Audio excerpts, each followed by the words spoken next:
¿Qué tipo de experiencia busca la industria del videojuego?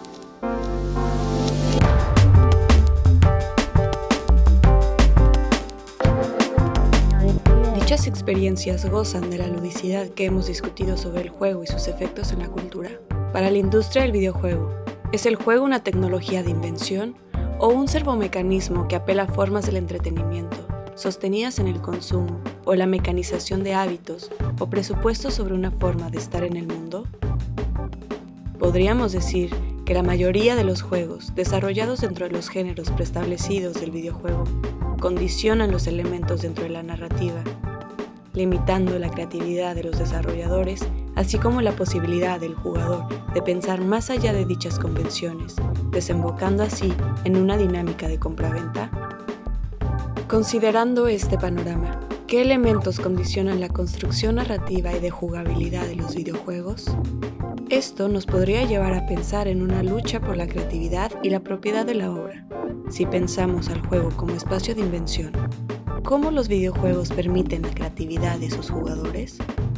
¿Los videojuegos, de hecho, son una tecnología del juego? ¿Los creadores de videojuegos pueden considerarse autores de la obra? El cineasta ruso Andrei Tarkovsky propone pensar al arte como una técnica que da entendimiento del mundo, en la que cada manifestación artística tiene algo que la hace única, algo que el artista usa para recrear la realidad y ofrecerla al mundo. El artista conoce sus técnicas, las domina y con ello construye los elementos necesarios para crear esos signos que los sentimientos puedan reconocer. Y mientras se tenga mayor apropiación de la técnica, mejor se expresará en su medio. Por ser un proceso vivo, la creación artística exige que uno sea capaz de observar directamente el siempre cambiante mundo material, el cual está en constante movimiento. El pintor con ayuda del color, el escritor con palabras, el compositor con sonidos. Todos ellos están empeñados en una lucha implacable y agobiante por dominar el material en el que se basa su obra. Esta reflexión de Tarkovsky nos sirve para pensar si la obra y el medio responden a la visión de un solo autor y a la experiencia técnica de una sola persona. En el caso del cine, por ejemplo, una película no se puede alterar una vez terminada. El autor la deja salir al público y solo queda espacio para la apreciación, dejando al espectador interpretar su mensaje.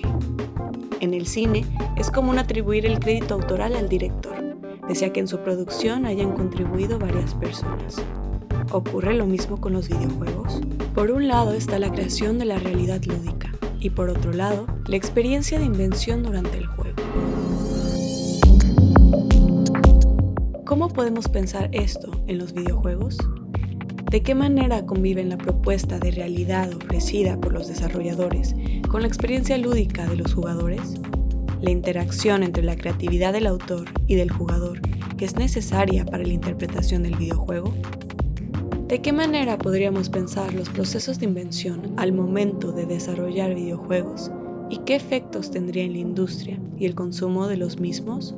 No obstante, debido a la mecanización del entretenimiento en la interacción de compra-venta de videojuegos, suele prestarse más atención a la empresa desarrolladora, no así a lo que pueda ofrecer un autor. Además, olvidamos con facilidad nuestra participación en la obra. Perdemos de vista las experiencias que se nos presentan y dejamos de lado que estamos en un juego, lo cual resulta en una limitación tanto del autor como del jugador. ¿Hasta qué punto hay interacción con los videojuegos y sus narrativas? ¿Nuestra realidad y sensaciones se disponen para que seamos nosotros quienes guíen el curso de la experiencia que vivimos? ¿O solo nos dejamos envolver por el juego? Repensar la autoría del videojuego nos permite problematizar la interacción en distintos niveles, así como los procesos de creatividad. Si por un lado el arte es la materialización técnica de los modos de hacer y el juego es una tecnología de la invención, un videojuego tendría que ser un sistema abierto a la invención, una programación donde cada jugador implica una experiencia singular, y la propuesta de los desarrolladores implica un mundo de reglas dispuestas a la intervención. Estas no serían límites, sino pautas del mundo propuesto sujetas a la invención constante.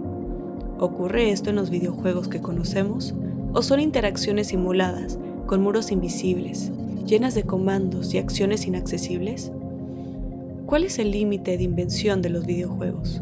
¿Una vez que se terminan de programar y se lanzan al mercado, o cada vez que se juega?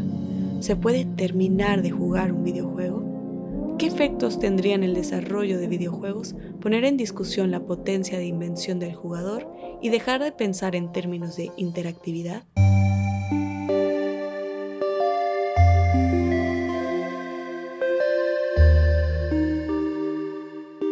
Pensar al juego como tecnología de invención lleva a cuestionar el valor lúdico del videojuego, pues el juego en el videojuego resulta en un sistema cerrado a la contingencia del juego. Con ello, podemos cuestionar el verdadero alcance de las herramientas creativas a disposición del jugador en videojuegos como Super Mario Maker, Game Builder Garage o Minecraft. En el primer caso, nos encontramos con un videojuego donde creas tus propios niveles para superarlos. Sin embargo, la narrativa principal del juego no se altera, tampoco los elementos dispuestos para la creación de niveles. Un Koopa Troopa seguirá siendo un enemigo sobre el cual saltar para utilizar su concha como proyectil.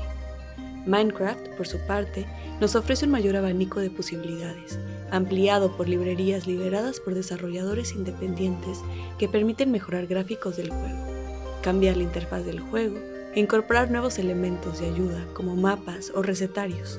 Inclusive, es posible agregar nuevas criaturas, materiales y alteraciones al comportamiento físico. E incluso, proyectos tan ambiciosos como BuildTheEarth.net, cuya intención es la recreación del planeta Tierra, en una escala 1 a 1 dentro de un servidor del videojuego. El límite a los cambios posibles se encuentra en las mismas librerías a las cuales el desarrollador principal permite el acceso, pues no todo el código está abierto. También en la posibilidad de uso de cierto software y en la adquisición de hardware por parte del jugador. La esencia del juego, es decir, la interacción con el mundo, los jugadores y las criaturas a través de bloques de materiales, permanece. ¿Estos videojuegos nos acercan a la posibilidad de invención y reinvención? Por otra parte, algunos videojuegos considerados grandes obras narrativas como The Last of Us, God of War, BioShock, giran siempre en torno a la noción de autor que ha manejado el cine durante años. Esto es, una historia terminada, donde el jugador es meramente un espectador, dejando la rejugabilidad solo como la posibilidad de conocer finales alternativos o obtener logros desbloqueables, los cuales también se encuentran predichos a través de la mirada del director, sin permitir la intervención del jugador. Si bien los videojuegos han colectivizado la autoría, no es debido a las prácticas empresariales, sino del medio en sí. En contraste a creadores como Shigeru Miyamoto o Hideo Kojima, Minecraft es un claro ejemplo de la potencia del jugador como influencia en el impacto y relevancia de una obra, pues su creador, Markus Persson, concretó el rumbo de la obra a partir de las ideas y oportunidades que ofrecieron en su momento los primeros jugadores.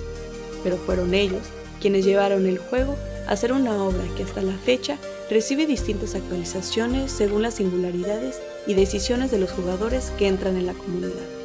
Es decir, son los jugadores los que dan vida a la obra, los que se expresan y crean su modo de vida a partir de la transformación de este dispositivo.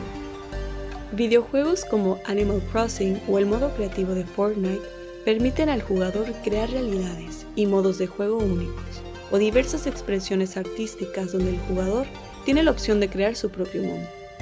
En estos ejemplos puede notarse la tensión entre el creador y los límites presentes y necesarios en su obra, en contraste al deseo del jugador de expresarse y crear más allá de lo permitido, teniendo que sujetarse a las normas preestablecidas.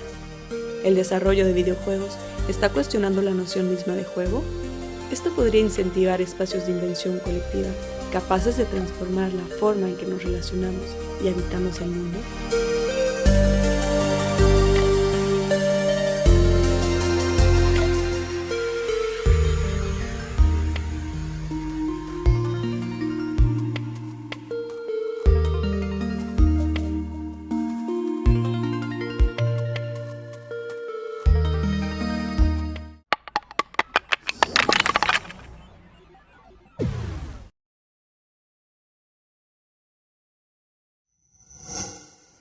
Gobierno de México.